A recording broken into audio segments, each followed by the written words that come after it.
Sexual assault violates the psyche and ruins lives. It is a prevalent problem in this world, and there can never be enough awareness raised about it. My talk today concerns men's sexual assault. You might be wondering, why specifically men's?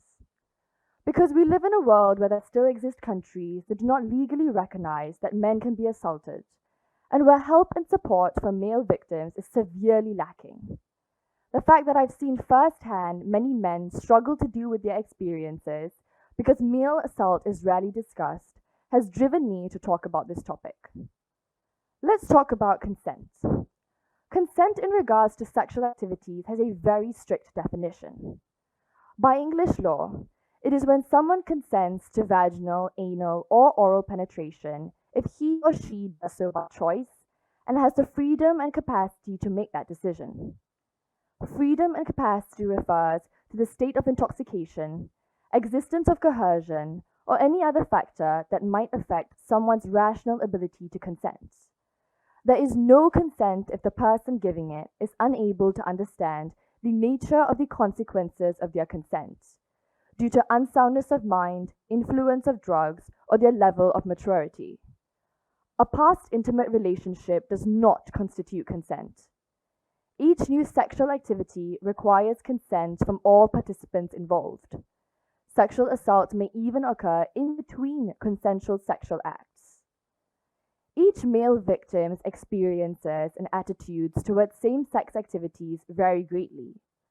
From the heterosexual man who has never experienced the thought of it, to the homosexual man who experiences it in different roles and boundaries, to the man being taken advantage of by a woman. When asked in a survey involving over 1,000 men, 50% of them admitted to experiencing at least one of the 15 distinct types of unwelcome or unconsensual sexual acts.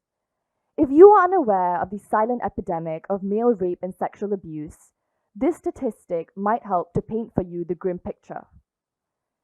It is a difficult topic that is rarely discussed because of the stereotypes built around the issue. One specific rape distortion that affects men is the belief held by the public and healthcare system that men cannot be raped. They are unlikely to come forward about their experiences if they are just going to be told what happened to them was nothing, an invalidation of their experience.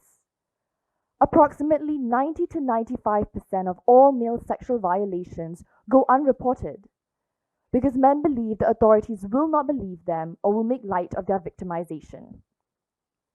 Another reason why men may not come forward about their assaults is because they are afraid to be classified as gay. Men are more likely to deal with issues regarding their sexuality when making a report, given that they are most likely to be victims of other men. Those men who have not come out as anything other than heterosexual publicly may choose not to report for fear of being forced to come out. The difficulties of dealing with their sexual orientation, coupled with the horrifying emotions after their non-consensual encounters, could lead to self-loathing and self-harm. Thirdly, men may choose not to talk about their assaults because they are afraid to lose the macho imagery they believe they must uphold to be a real man. Masculinity is a noun that has made its presence known since the late 1500s. It refers to the roles, behaviors, and attributes deemed appropriate for boys and men in a given society. Toxic masculinity refers to a specific type of masculinity that is unhealthy for both boys and men who conform to it, as well as to those around them. The studies have shown that it surrounds behaviors of suppressing or hiding sufferings to maintain a facade of toughness, and doing so could be seen as a sign of dominance. Toxic masculinity highlights the worst aspects of stereotypically masculine attributes such as dominance, violence, sexual entitlement, and emotional illiteracy. 3 years ago, male singer Shawn Mendes released a single titled Wonder that had a specific lyric that stood out to many listeners, including myself. I wonder why, when I cry into my hands, I'm conditioned to feel like it makes me less of a man. This is a manifestation of modern-day toxic masculinity. It is hence common for men to block their emotions and for victims to keep silent about them and never deal with them. This could result in the development of various mental health issues such as depression, disassociation, and substance abuse. There are some preconceived stereotypes about victims and their perpetrators that is not usually the case in most sexual assault situations. These include 1. That the victim is weak, 2. That there is an obvious display of violence, 3. That the offender is big and bad, and 4. That there is no pre-existing relationship between the victim and the offender prior to the crime.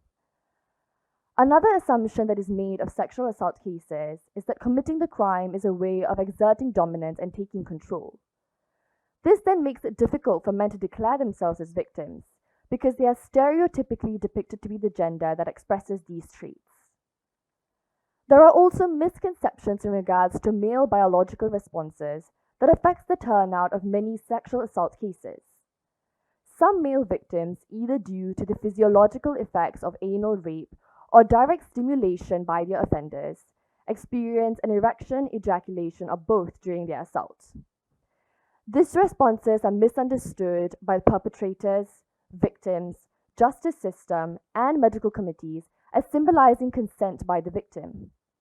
However, many studies into male sexual physiology have shown that these reactions can occur under the context of non-consensual receptive sex.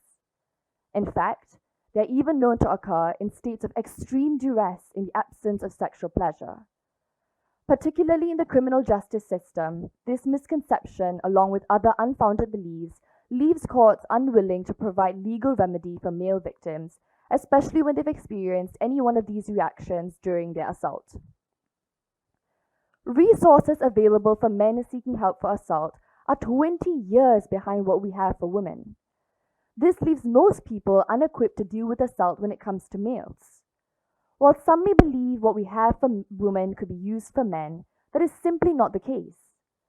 The way all genders react to and process such a tragedy differs greatly. Therefore, the techniques used for them cannot be the same. However, the help that is created for men is designed from that of women's. Therefore, it is not truly altered to cater for their experiences. The first book regarding male sexual assault was only written in the 1970s, and while many more have been written since then, little attention has been shown on any of them, leaving people uneducated about this topic.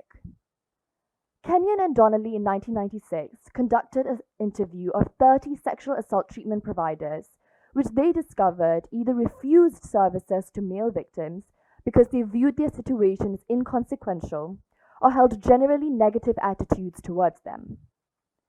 Men have deep and intense emotions, which they may show in more subtle ways. Therefore, resources for men need to be more in tune with the ways in which they feel safe in engaging and processing their emotions, as well as how they feel comfortable talking about them. Men can and often want to talk about their feelings, but need to be empowered to do so and not be told to just behave like a woman. The emotions that survivors experience during and after the assault are deeply traumatic and difficult to deal with. Walker et al. Conducted a study in 2005 about how 40 male sexual assault survivors felt during their assault. He concluded that their feelings mainly surrounded fear, freezing, helplessness, and submission. Many other studies conducted about how males felt after their assault discovered an increased suicidal behavior and ideation, drug abuse, somatic problems, sleep problems, sexual difficulties, changes in self-perception, social dysfunction, fantasies of revenge, and shame. To conclude, there needs to be more awareness raised about the existence of male sexual assault and abuse. Without this, the problem can go undetected and steal the lives of many men who do not have access to the resources they need and deserve.